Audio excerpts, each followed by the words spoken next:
आप सबनों हरियाणा दिवस की घनी बधाई।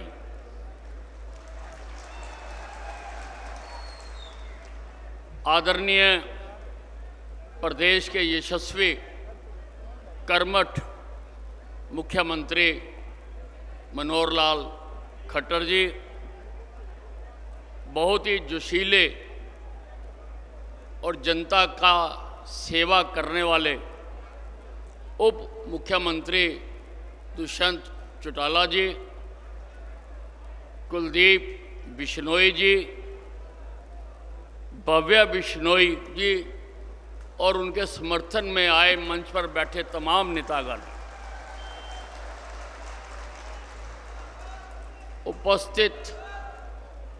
उपस्थित बहनों व भाइयों, 3 तारीख को आदमपुर विधानसभा का उपचुनाव होने जा रहा है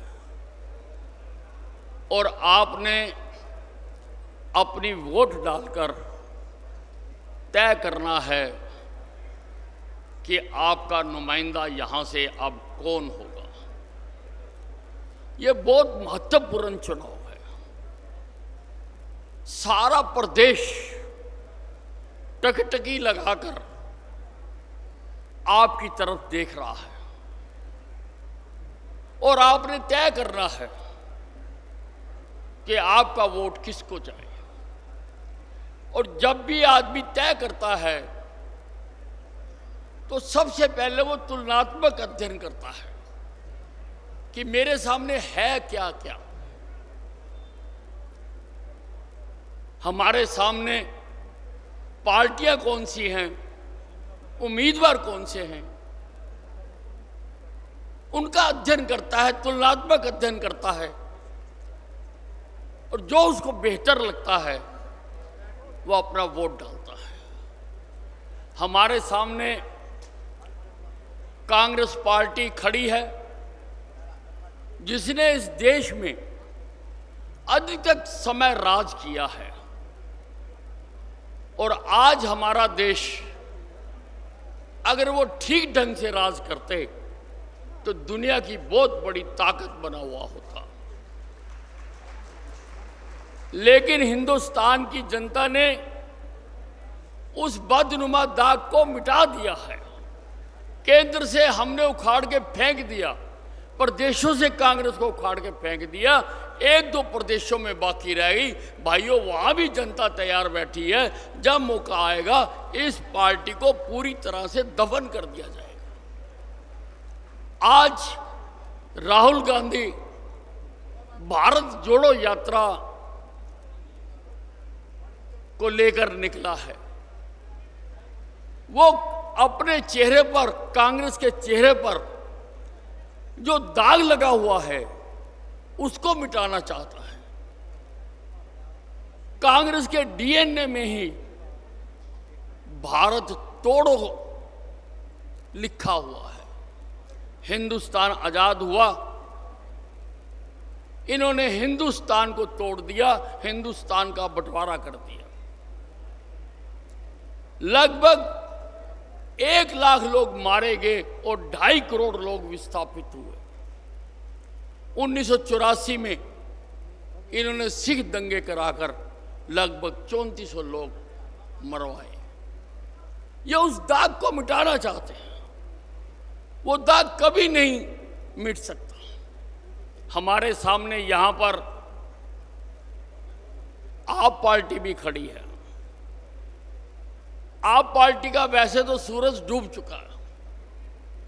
पंजाब में इन्होंने सरकार बनाई थी और 3 महीने बाद ही संगरूर का लोकसभा का उपचुनाव हुआ और लोगों ने आप पार्टी को सभी जगह से हराकर अपना प्रायश्चित किया कि हमारे से गलती हो गई थी कि हमने आप पार्टी को यहां से जिताया। आप पार्टी का केजरीवाल एक गुब्बारे बेचने वाला है। वो जहां कहीं चुनाव होते हैं, किसी प्रदेश में होते हैं, वो रंग बिरंगे गुब्बारे लेकर चला जाता है कि मेरी सरकार बनाओ, मैं ये करूंगा, मैं ये करूंगा, मैं ये सुविधा दूंगा, मैं ये मुफ्त दे दूंगा, बिजली मुफ्त, पानी मुफ्त, सब कुछ मुफ्त दे दूंगा। एक बार मेरी सरकार बना दो। लेकिन लोग अब उसकी असलियत को जान चुके हैं, उसके गुब्बारे फूट चुके हैं, उसके गुब्बारे फूट चुके हैं।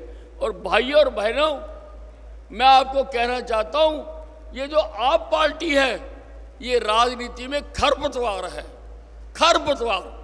जैसे किसान अच्छी फसल के लिए खरपतवार को उखाड़ कर फेंक देता है, वैसे ही देश में राजनीति ठीक चले, इस खरपतवार नामक आप पार्टी को जहां नजर आए वहां से उखाड़ कर फेंक। हमारे सामने इनेलो भी है, इनेलो का उम्मीदवार भी खड़ा है और इनेलो का राज हमने देखा है, किस प्रकार से फैक्ट्रियों के आगे खड्डे खुदा दिए जाते थे। लोग यहां पर कारोबार बंद करके भागना चाहते थे, जा रहे थे यहां से कारोबार छोड़ छोड़कर। आप सबने देखा कि उससे कितनी बेरोजगारी यहां पर हुई। और एक आपके सामने भारतीय जनता पार्टी है। भारतीय जनता पार्टी के नेता नरेंद्र मोदी ने देश की राजनीति की दशा और दिशा बदल दी है।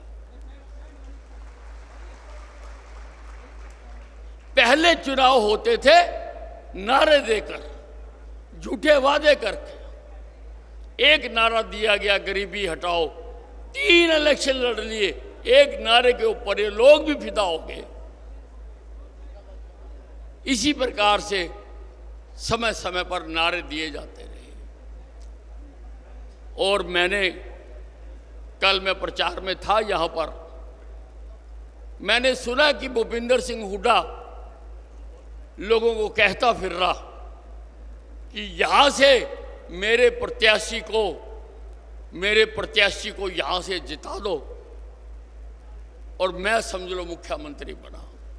अरे भूपिंदर सिंह हुड्डा, आज मैं आदमपुर की अनाज मंडी की स्टेज पर खड़ा होकर कहना चाहता हूं, बताना चाहता हूं कि अब तू सारी जिंदगी कभी मुख्यमंत्री नहीं बन सके।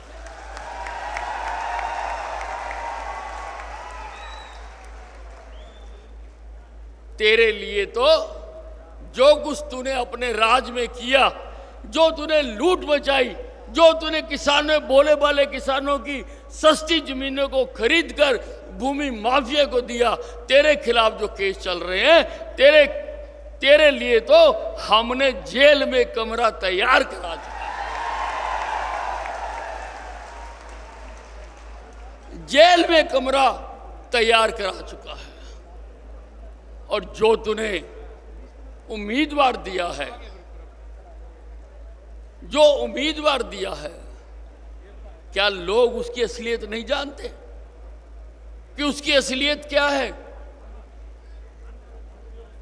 ग्रीन ब्रिगेड का सरगना रहा है वो, ग्रीन ब्रिगेड का।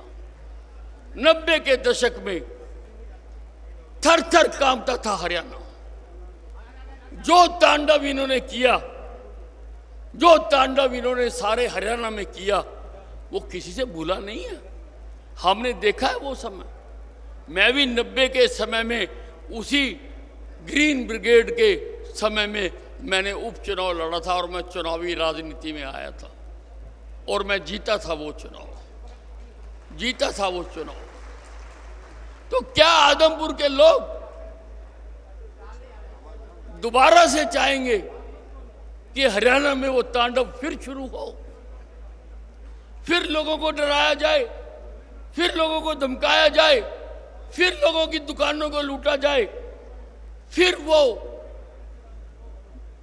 जो चिंता और दुख है उसकी स्थिति में क्या आदमपुर के लोग दोबारा से उस ग्रीन ब्रिगेड के मुखिया रहे जयप्रकाश को दोबारा वोट डालना चाहेंगे?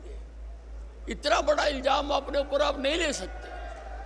और अगर कोई कहता है कि ग्रीन ब्रिगेड के बीज उसमें मर गए, तो बीज कभी मरा नहीं करते, वो मौके की तलाश में होते हैं। वो जिस दिन मौका मिलेगा वो फिर अपनी ग्रीन ब्रिगेड चलाएगा। भाई और बहनों, हरियाणा में हमने कानून व्यवस्था का कायम किया है, हमने गुंडागर्दी को खत्म किया है। आजकल आप देख रहे होंगे कि मेरा बुलडोजर सारे हरियाणा में चल रहा है।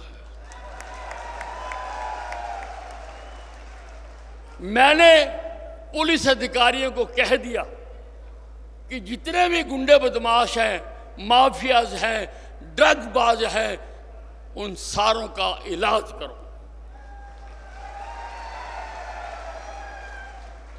अनिल विज पुलिस के साथ खड़ा है, इनको खत्म करिए। अनिल विज हर पुलिस कर्मचारी के साथ।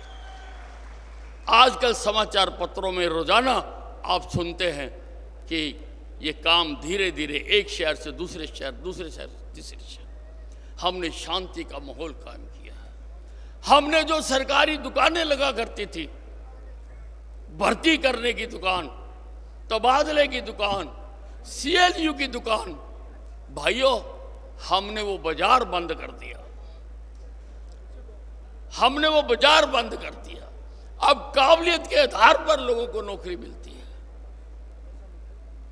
आज काबिलियत के आधार पर लोगों को नौकरी दी जाती है और काम आगे बढ़ाया जाता है।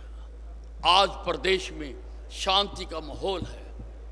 ये जो मुख्यमंत्री जी बैठे हुए हैं, मैं 6 बार का MLA हूं भाइयों, 6 बार का।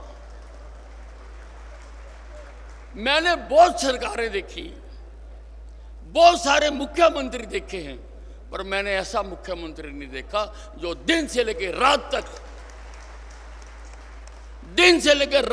केवल केवल केवल केवल केवल मैंने अपने प्रदेश को आगे कैसे बढ़ाना है। सारा दिन एक चिंता है कि मैंने अपने प्रदेश को आगे बढ़ाना है। यहां पर शांति व्यवस्था कायम करने की वजह से मुख्यमंत्री जी के 8 साल के समय में लगभग 1.5 लाख नए कारखाने यहां पर लगे, हजारों लोगों को रोजगार मिला है। और मारुति जैसी कंपनी जो पिछली सरकारों से तंग आकर हरियाणा को छोड़कर गुजरात भाग जाना चाहती थी, वो भागने तो दूर, उन्होंने एक तीसरा प्लांट यहाँ पर खरखोदा में लगाना शुरू कर दिया, जिसका हम उद्घाटन भी कर चुके हैं। उन्होंने कहा तुम तो हरियाणा को ही गुजरात बना दिया, यहाँ लूट मार खत्म कर दी, हम तो यहीं पर अपना कारखाना लगाएंगे, हजारों लोगों को रोजगार मिलेगा। तो भाइयों, ये तुलनात्मक अध्ययन है, तुलनात्मक अध्ययन करना है। भव्य बिश्नोई को जो वोट पड़ेगी वो मनोहर लाल की ईमानदारी और कर्मठता को पड़ेगी। भव्य बिश्नोई को जो वोट पड़ेगी वो नरेंद्र मोदी, जिसने आज हर भारतवासी का विश्व में सर ऊंचा कर दिया, विश्व में ऊंचा कर दिया।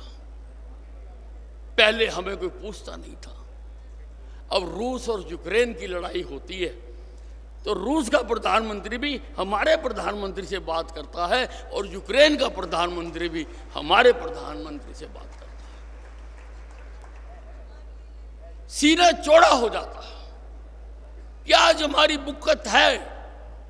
पहले विदेशों में हमें कोई समझता नहीं था, आज हर भारतवासी की किसी भी देश में जाए लोग इज्जत करते हैं, सम्मान देते हैं। पहले पंजाब से उग्रवादी आते थे, मारते थे, चले जाते थे, हम केवल श्रद्धांजलि समारोह आयोजित करके अपने फर्ज को पूरा कर देते थे। लेकिन प्रधानमंत्री नरेंद्र मोदी के समय में उन्होंने उरी में घटना की, पाकिस्तान की सीमा के अंदर घुस के घर में जाके मारा, हमने घर में मारा। बालाकोट की घटना हुई तो अंदर जाकर एयर स्ट्राइक करके उनको उसका जवाब दिया। हमारा सीना चौड़ा होता है, इसलिए भाइयों फर्क पड़ता है, एक एक वोट का फर्क पड़ता है। इसलिए मनोहर लाल जी का वो काम करते रहे, नरेंद्र मोदी का जो वो काम कर रहा है उसको अपनी सहमति की मोहर लगाने के लिए ना केवल अपनी वोटें डालो, आपके जितने जानकार हैं उनके घर घर जाके कहो कि भाई अब की बार केवल भव्य बिश्नोई। आप सब टेलीफोन, मैसेज, व्हाट्सएप इस्तेमाल करते हो, मेरे कहने से अपने व्हाट्सएप पर लिखिए कि मैंने फैसला कर लिया, मैं भव्य बिश्नोई को वोट डालूंगा, आप भी भव्य बिश्नोई को वोट डालकर यहां से विजयी कराएं।